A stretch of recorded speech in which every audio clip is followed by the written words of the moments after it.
প্রিয় শিক্ষার্থী বন্ধুরা, welcome to maths and science universe. ভালো আছো নিশ্চয়ই বন্ধুরা। তোমরা অষ্টম শ্রেণীর বার্ষিক পরীক্ষা দিয়ে তোমরা নবম শ্রেণীতে উত্তীর্ণ হয়েছ।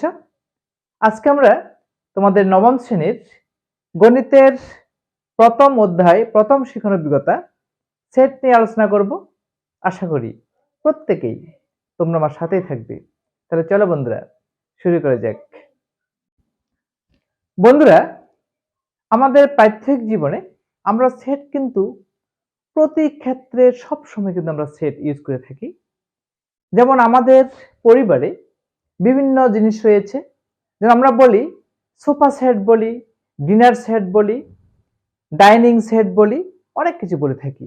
যেমন সোফা সেটে কি থাকে, একটি টি টেবিল থাকে, 3টি চেয়ার থাকে, ঠিক আছে, ইত্যাদি। আমাদের সোফা সেট, সোফার তোমার গদিগুলো থাকে, তারপর তোমার বিভিন্ন রকম বইপত্র থাকতে পারে, সেগুলো সবকিছু মিলে আমাদের সোফা সেট।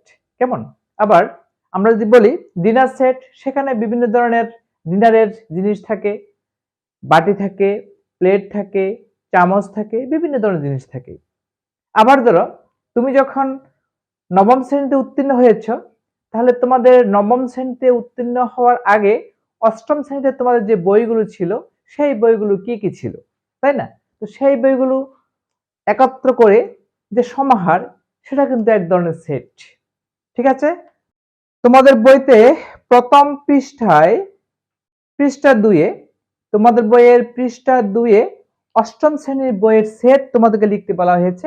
সে বইয়ের সেটগুলো তোমরা লিখবে, বইয়ের নামগুলো তোমরা লিখবে, এবং তোমাদের রং পেন্সিল যে বিভিন্ন রংগুলো আছে, সেই রংগুলোর নাম তোমরা লিখবে।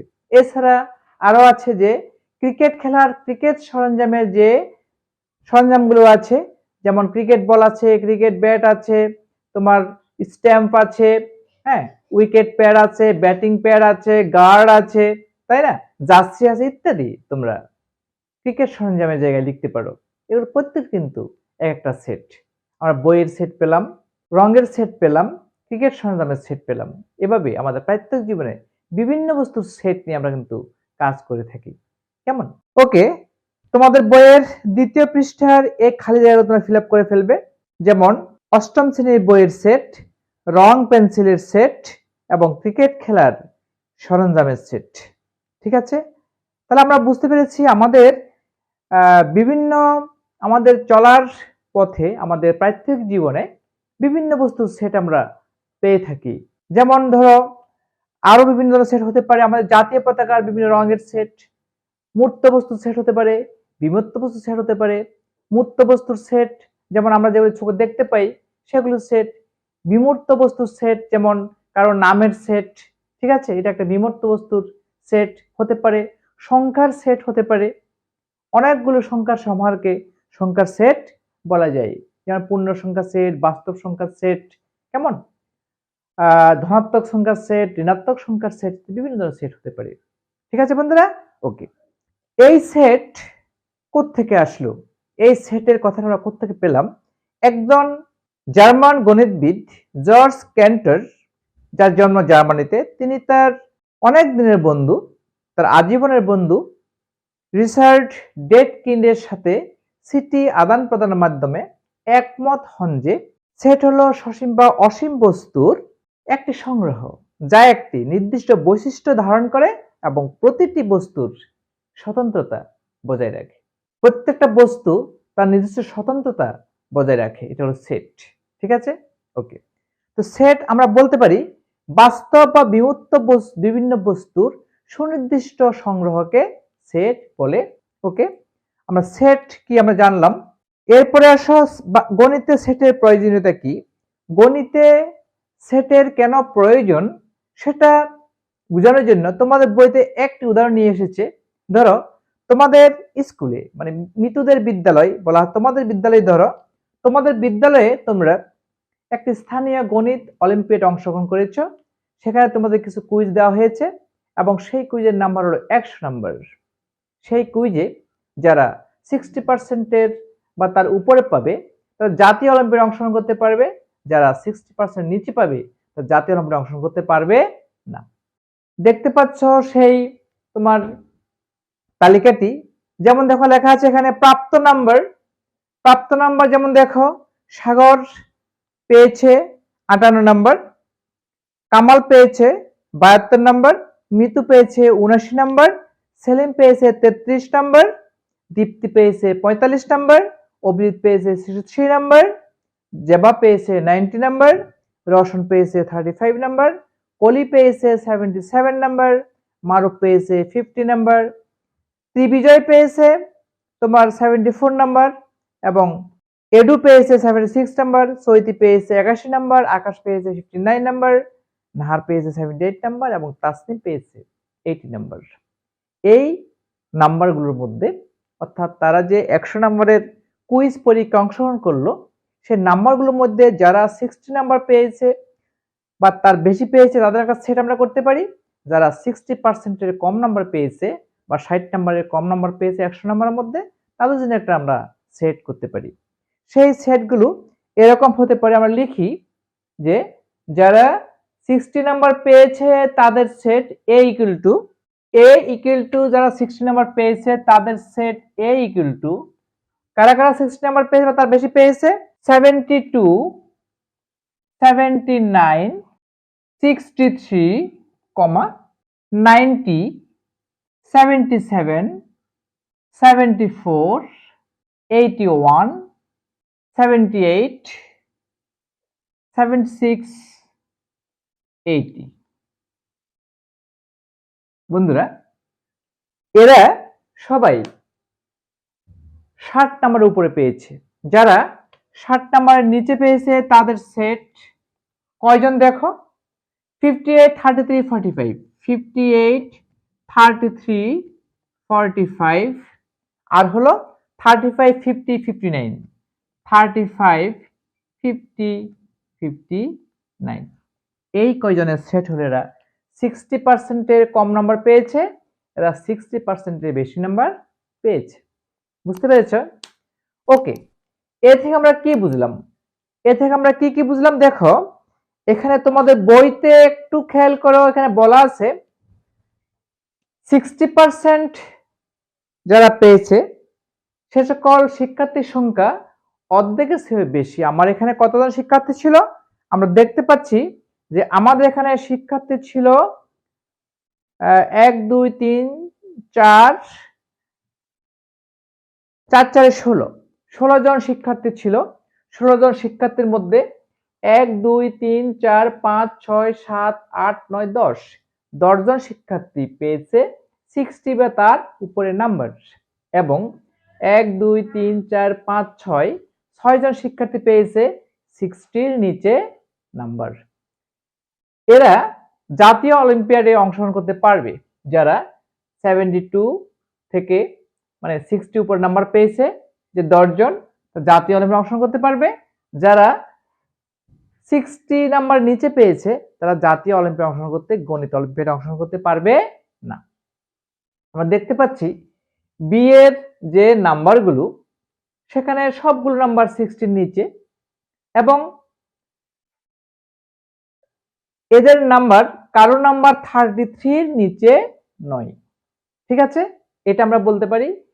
এর নাম্বার যারা 60 নাম্বার বা তার উপরে পেয়েছে তাদের প্রত্যেকটা নাম্বার 60-এর উপরে এবং সর্বোচ্চ নাম্বার হলো 90 এবং সর্বনিম্ন নাম্বার হলো 63। 63 হলো সর্বনিম্ন নাম্বার এবং সর্বোচ্চ নাম্বার হলো তোমার 90 হলো সর্বোচ্চ নাম্বার। বুঝতে পেরেছ? এই জিনিসগুলো আমরা এখান থেকে লিখতে পারি। তোমাদের এখানে বইতে বলা আছে যে এখান থেকে আমরা কি বুঝতে পারলাম, নিচের বিষয়গুলো স্পষ্ট বুঝতে পারছি যে 60%-এর অধিক নম্বরপ্রাপ্ত শিক্ষার্থীর সংখ্যা অর্ধেকেরও বেশি এবং অংশগ্রহণকারী শিক্ষার্থীদের মধ্যে প্রায় 1/3 শিক্ষার্থী 60%-এর কম নাম্বার পেয়েছে।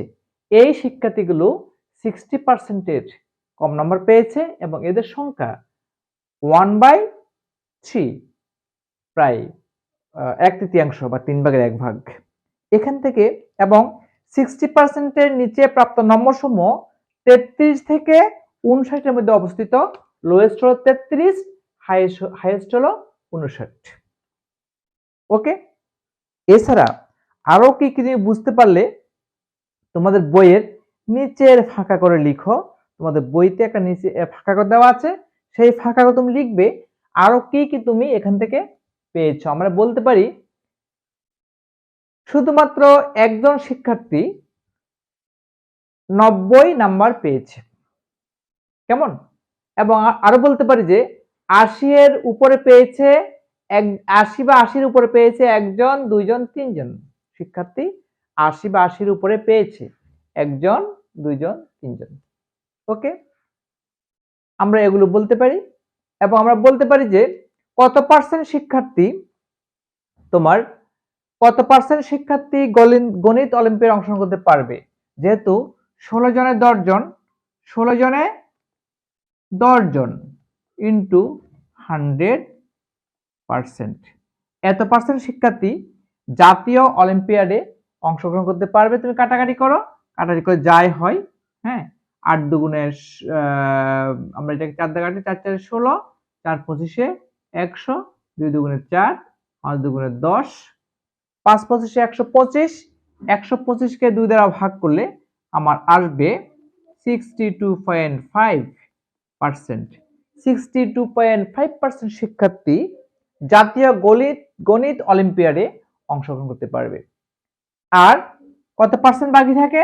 100 থেকে 62.5% শিক্ষার্থী, তাহলে কত হলো এখানে? 10 থেকে 5 গেলে 5, হাতে 1 3, 10 থেকে 3 গেলে 7, হাতে 1 7, 10 থেকে 7 গেলে 3, 37.5% শিক্ষার্থী জাতীয় গণিত অলিম্পিয়াডে অংশগ্রহণ করতে পারবে না। এই কথাগুলো তোমরা ফাঁকা করে লিখতে পারো। তোমাদের বইতে ফাঁকা করে দেওয়া আছে, সেই ফাঁকা করে এগুলো লিখতে পারো যে 62.5% শিক্ষার্থী জাতীয় গণিত অলিম্পিয়াডে অংশগ্রহণ করতে পারবে, 37.5% শিক্ষার্থী জাতীয় গণিত অলিম্পিয়াডে অংশগ্রহণ করতে পারবে না। ঠিক আছে, এও লিখতে পারো যারা জাতীয় গণিত অলিম্পিয়াডে অংশগ্রহণ করতে পারবে তাদের মধ্যে একজন শিক্ষার্থী 90 নাম্বার পেয়েছে এবং 80-র উপরে নাম্বার পেয়েছে, মোট 3 জন শিক্ষার্থী। এটা আমরা লিখতে পারি। ঠিক আছে, এবং এখানে লিখতে পারি যে যারা অংশগ্রহণ করতে পারবে না তাদের মধ্যে তাদের সংখ্যা হলো 37.5%, মোট শিক্ষার্থীর 37.5%। যারা স্থানীয় গণিত অলিম্পিয়াডে কুইজে অংশগ্রহণ করেছিল তাদের সংখ্যার এত পার্সেন্ট শিক্ষার্থী তারা জাতীয় গণিত অলিম্পিয়াডে অংশগ্রহণ করতে পারবে না। বুঝতে পেরেছ? ওকে বন্ধুরা, আজকে এ পর্যন্তই। আমার ভিডিও তোমাদের কেমন লেগেছে? যদি ভালো লেগে থাকে অবশ্যই আমার ভিডিওটিকে লাইক করবে, তোমাদের প্রিয়জনদের কাছে, সহপাঠীদের কাছে আমার ভিডিওটি শেয়ার করবে এবং আমার চ্যানেলটিকে কোনো ক্রমে সাবস্ক্রাইব করতে ভুলো না। বন্ধুরা, ইউটিউব ভিডিওর ডান কোণের উপরে যে আই বাটন আছে সেই আই বাটনটি ক্লিক করলে তোমরা তোমাদের গণিত বইয়ের সকল ভিডিও পেয়ে যাবে এবং ভিডিও ডেসক্রিপশনে তোমাদের সকল ভিডিওর প্লেলিস্টের লিঙ্ক দেওয়া আছে, সেগুলো বের করে অবশ্যই তোমরা উপভোগ করবে। ধন্যবাদ বন্ধুরা, দেখা হবে পরের ভিডিওতে।